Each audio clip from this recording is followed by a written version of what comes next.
Solon mengatakan bahwa padang rumput atau lembah itu tanahnya sangat dingin, walaupun tidak semua, karena tanah di padang rumput itu banyak menyerap air. Selain itu, tanah jenis ini juga sangat baik dan subur karena banyak sisa-sisa fermentasi daripada rerumputan yang terkandung di lapisan atas tanahnya. Fermentasi rerumputan itu juga sangat membantu untuk menyerap dan menahan air agar tidak menguap saat panas terik. Solon juga menulis filsafat tentang tanah rendah ini, berbunyi sebagai berikut.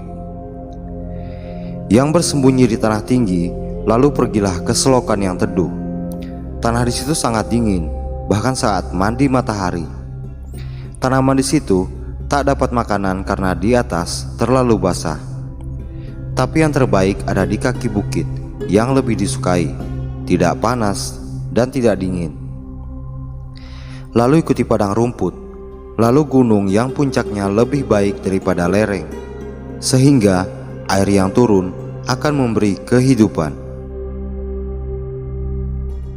Salah satu yang menegaskan bahwa tempat rendah lebih baik dari tempat tinggi adalah warna. Di bukit yang tanahnya berwarna merah, maka di bawahnya akan berwarna hitam, dan tanah di bukit yang berwarna keputih-putihan, di bawahnya akan berwarna merah atau hitam. Itu adalah tempat di mana air mengalir lalu meresap jauh ke dalam tanah, dan tanah seperti itu biasanya sangat subur. Lahan seperti itu sangat cocok untuk ditanami, terutama saat memasuki musim panas. Tanamlah tanaman seperti mentimun, labu, jagung, dan sejenisnya. Biasanya tidak banyak pohon besar di lahan seperti itu, karena mereka kalah populasi dari kayu hitam dan putih. Kayu-kayu itu biasa digunakan oleh orang-orang Arab sebagai kayu bakar. Dalam risalah penelitiannya tentang tanah, Ibnu Hajjaj mengatakan bahwa ada tanda-tanda alam dari tanah yang baik. Yang umum dilakukan biasanya adalah pemeriksaan di awal musim, yaitu tentang aroma dan rasa. Bisa juga menggunakan mata dan sentuhan, dan beberapa berdasarkan jenis kelamin tanaman yang dihasilkan di tanah tersebut. Salah satu penulis yang melakukan pemeriksaan mata adalah Jun, atau juga dikenal sebagai Moderato Columella. Dia mengatakan bahwa tanah yang baik bisa diketahui dengan memperhatikan apakah tidak terlalu banyak retakan saat cuaca sangat kering, dan saat hujan deras tanahnya akan membentuk lumpur yang lembut. Jun mengatakan bahwa orang kuno juga menemukan indikator lain tentang kesuburan tanah, yaitu ketika di bumi ada pohon atau tumbuhan liar yang sangat besar, di mana cabang-cabang atau daun-daun mereka saling terhubung satu sama lain. Itu merupakan pertanda bahwa tanah di bawahnya sangat subur. Jika dijumpai tumbuhan liar yang berukuran sedang, baik itu cabang, batang, daun, itu pertanda bahwa tanahnya berkualitas sedang. Namun, jika dijumpai tumbuhan liar yang tidak subur, kerdil, atau kering, maka itu adalah pertanda bahwa tanah tersebut kurang baik untuk ditanami. Jun juga mengatakan terdapat metode purba untuk mengetahui tingkat keasaman tanah, yaitu dengan menggali tanah dengan kedalaman sampai lutut, lalu masukkan debu ke dalam gelas, kemudian tuangkan juga air tawar, dan lalu masukkan ke dalam galian tadi.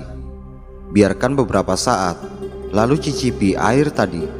Jika air terasa payau, maka tanah itu tidak cocok untuk menanam apapun kecuali tanaman palem-paleman. Ibnu Hajjaj mengatakan bahwa tanah yang tidak subur, jika dibiarkan selama beberapa tahun tanpa ditanami, tidak akan menjadi seperti hutan. Tapi tanah dengan kualitas terbaik, jika dibiarkan beberapa tahun saja, akan sangat cepat ditumbuhi kayu, belukar, atau tumbuhan merambat yang biasa kita jumpai di hutan. Ibnu Hajjaj juga berpendapat bahwa sebaik-baiknya seorang petani adalah mereka yang bisa menanam dengan maksimal di semua jenis tanah, karena tak ada satupun yang diciptakan dengan sia-sia kecuali kemalasan. Seperti yang dilakukan oleh petani di Mesir, mereka menanam kurma dengan baik di tanah yang berpasir. Selain itu, Mereka juga menanam bunga gors atau semak kuning untuk memberi pakan ternak-ternak mereka.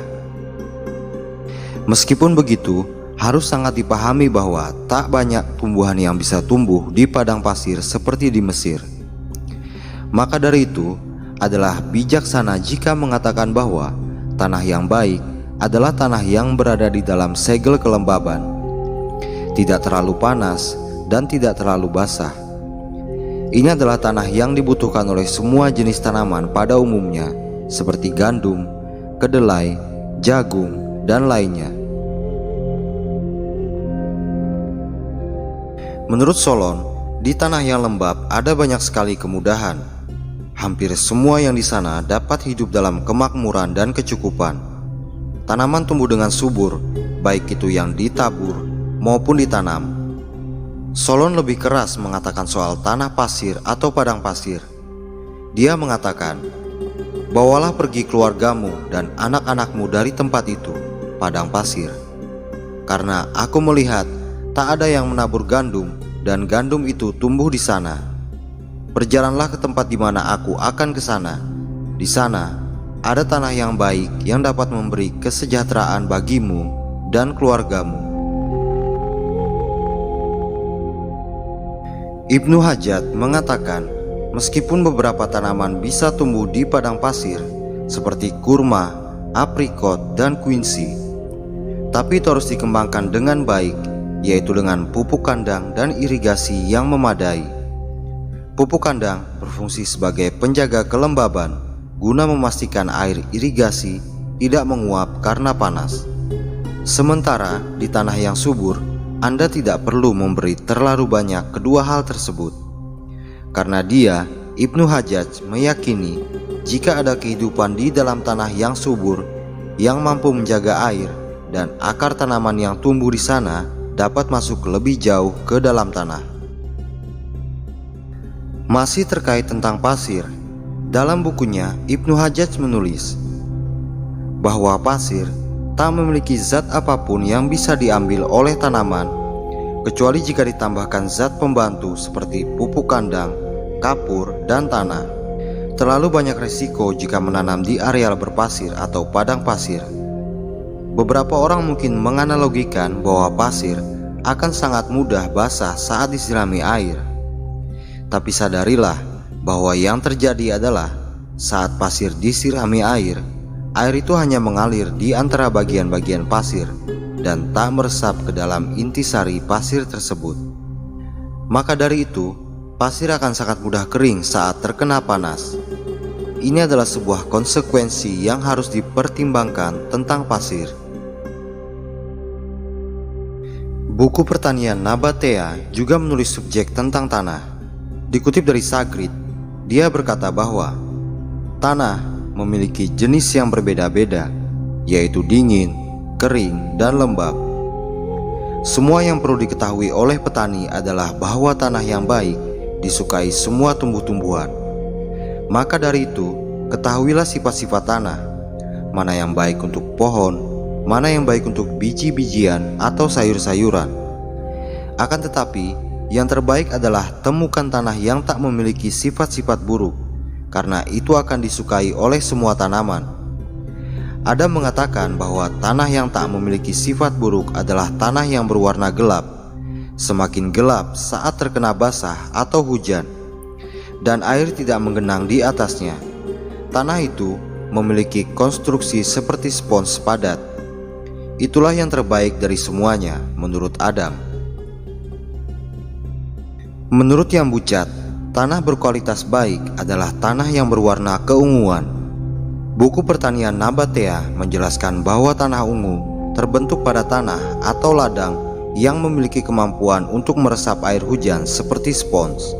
Biasanya, tanah ungu ini terdapat pada lapisan kedua atau ketiga tanah, atau pada kedalaman 1 jengkal di atas mata kaki. Definisi ungu diartikan sebagai warna hitam agak sedikit pucat. Ini menandakan bahwa tanah memiliki kekuatan yang baik, sehingga tak akan membuat tanah menjadi gersang. Tanah seperti yang disebutkan Yang Bucat adalah tanah yang sangat lembut. Yambucha juga mengatakan bahwa tanah itu sangat baik untuk menanam biji-bijian. Sementara Sagrid berpendapat bahwa tanah jenis itu sangat cocok untuk tanaman pohon-pohonan. Sagrid mengatakan bahwa tanah jenis itu dapat menghasilkan buah-buahan yang jauh lebih manis dibandingkan buah yang tumbuh di tanah biasa. Meskipun ada sedikit perbedaan pendapat antara Yambucha dan Sagrid, namun buku pertanian Nabatea menganggap perbedaan itu hanyalah karena latar belakang keduanya. Sehingga dapat disimpulkan bahwa tanah yang disebut keunguan itu sangat cocok untuk semua jenis tanaman.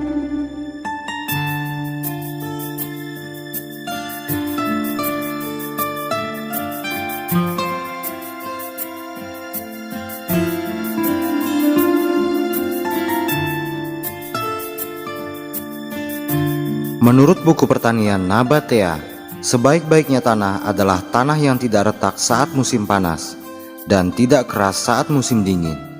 Atau ketika hujan deras turun, akan terbentuk lumpur yang kental di atasnya yang menempel di kaki ketika diinjak. Tapi saat hujan berhenti, semua air hujan akan meresap ke dalam tanah. Definisi ini berlaku untuk tanah datar. Untuk tanah yang bergelombang atau berbukit, tentu perlu definisi yang lebih kompleks. Untuk mengetahui tentang kualitas tanah yang baik, kita dapat melakukan sebuah uji sederhana. Ambil sampel tanah seberat 2-3 pon atau sekitar 1 kg. Masukkan tanah itu ke dalam mangkuk keramik. Lalu, tutupi mangkuk itu dengan baik sampai tak ada celah udara masuk.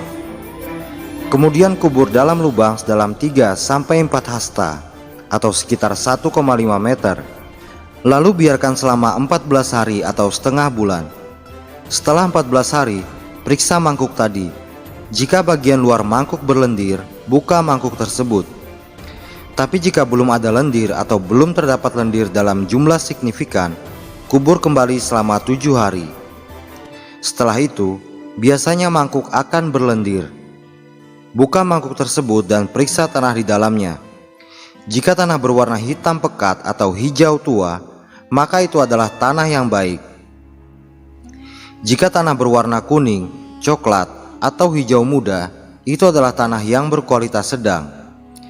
Namun jika tak terjadi perubahan warna, itu pertanda kualitas tanah sangat buruk.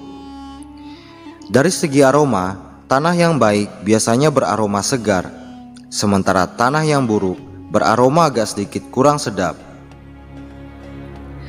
Dari segi rasa, jika tanah seperti lumpur yang dikeluarkan dari sumur yang dalam, itu pertanda bahwa tanah itu baik dan kokoh. Tapi jika terasa payau, pahit, atau asam, berarti itu adalah tanah yang buruk.